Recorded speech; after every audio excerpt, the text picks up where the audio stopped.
अस्सलामु अलैकुम वरहमतुल्लाहि वबरकातुहू। क्या हाल है आप लोगों का? उम्मीद करती हूँ कि आप लोग खैर वाफियत से होंगे और अल्लाह ताला से यही दुआ करती हूँ कि अल्लाह रब्बुल इज़्ज़त हम सब को हर किस्म के शर से महफूज रखे।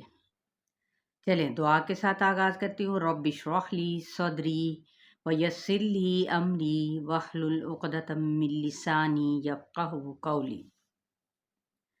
आज जो हमारा टॉपिक होगा वो होगा मद्दे लाजिम हरफी मुसक्कल।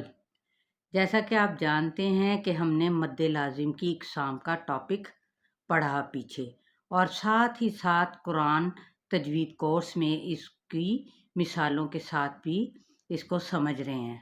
आज हम इंशाअल्लाह मज़ीद इसकी तीसरी किस्म को देख लेते हैं। लेकिन इससे पहले मेरी एक रिक्वेस्ट है, और वो ये है कि आप में से जिन्होंने मेरे इस टॉपिक से मुतल्लिक मेरी पिछली वीडियोस को नहीं देखा तो वो इसे लाजमन देख लें, ताकि आज के टॉपिक को समझने में आसानी मिल जाए। पिछले टॉपिक्स कौन थे? यानी मद्दे लाजिम कलमी मुसक्कल और मद्दे लाजिम कलमी मुखफ़्फ़फ़। और आज का जो टॉपिक है उसका ताल्लुक यानी मद्दे लाजिम हरफी मुसक्कल, ठीक है, और उसके साथ ही है मद्दे लाजिम हरफी मुखफ़्फ़फ़।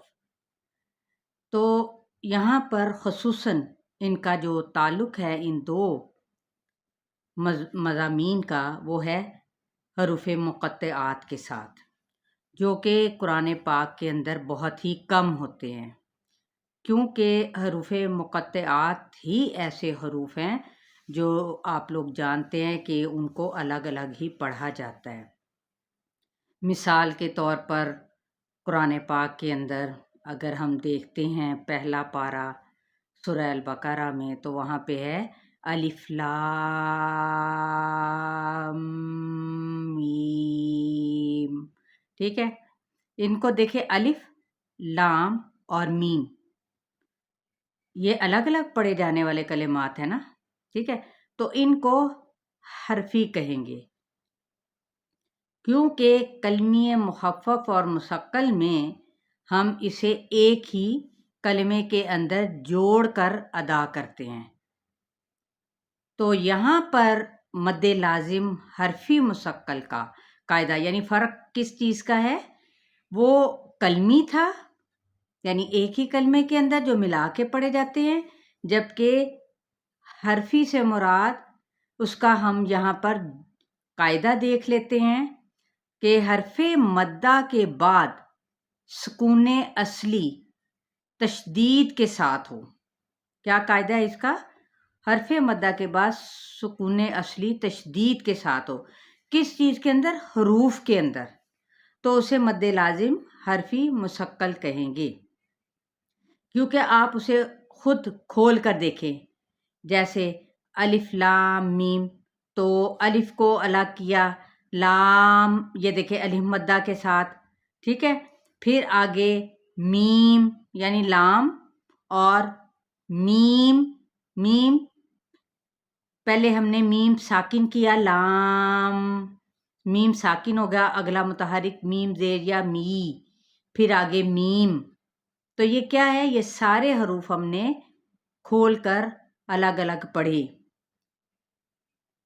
इससे मुराद भी क्या है? जैसे मीम को पहला अगर साकिन है और दूसरा मुतहरिक है, तो इससे मुराद होता है मुदगम करना, मुदगम को मुदगम फी में दाखिल करना, ठीक है। तो ये होता है यानी मिलाना। जिस तरह एक हाथ की उंगलियां दूसरे हाथ में डाली जाए तो वो क्या हो जाती हैं? एक हो जाती हैं, मिल जाती हैं। तो उम्मीद करती हूँ कि आपको यहाँ पर हरूफ मुक़त्तआत की सूरत में समझ आ जाएगी कि इसी को मद्दे लाजिम हरफी मुसक्कल कहते हैं। और आज हम अपने लेसन की जानिब आगे देख भी लेते हैं, लेकिन आगे आपको पहले ही मैंने बता दिया कि ये जो से हैं हरूफ मुक़त्तआत के अंदर आएंगे, जबकि इन लेसन्स के अंदर कोई भी आपको ऐसी मिसालें नहीं मिलेंगी। تو آج کا جو سا ہمارا لیسن ہے وہ پارہ نمبر 8 سورہ الاعراف، ٹھیک ہے؟ تو آیت نمبر ہے ہماری 54 سے۔ اعوذ باللہ من الشیطان الرجیم، بسم اللہ الرحمن الرحیم، ان ربکم اللہ الذی خلق السماوات والارض فی ستۃ ایام ثم استوى علی العرش یغشی اللیل النہار یطلبہ حثیثا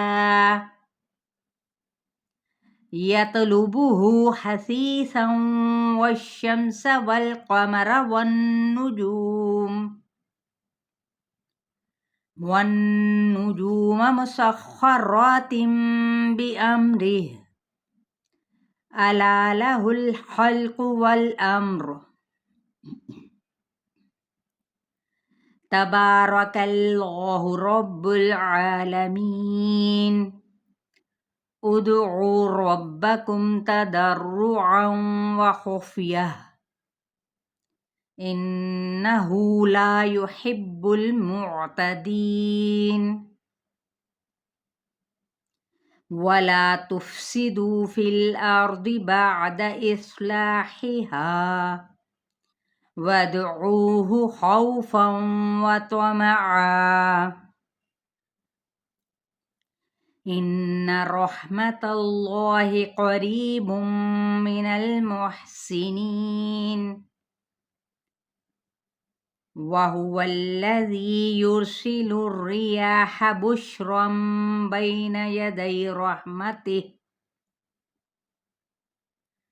حتى إذا أقلت سحابا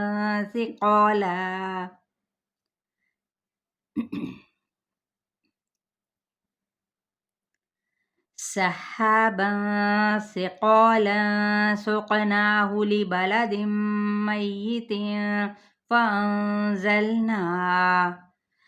فأنزلنا به الماء فأخرجنا به من كل الثمرات كذلك نخرج الموتى لعلكم تذكرون۔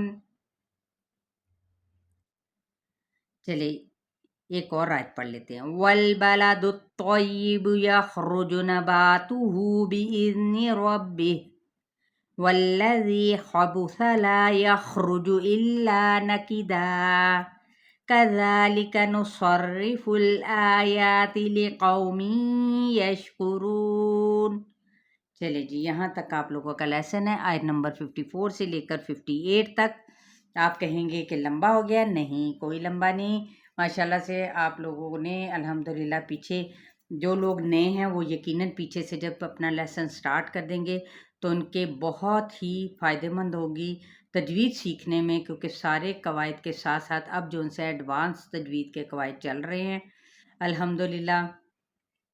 تو اپنا بہت سارا خیال رکھیے گا، دعاؤں میں یاد رکھیے گا، اور ثواب کی نیت سے ضرور شیئر کریں اپنے جو دین والے دوست ہیں ان کو بھی۔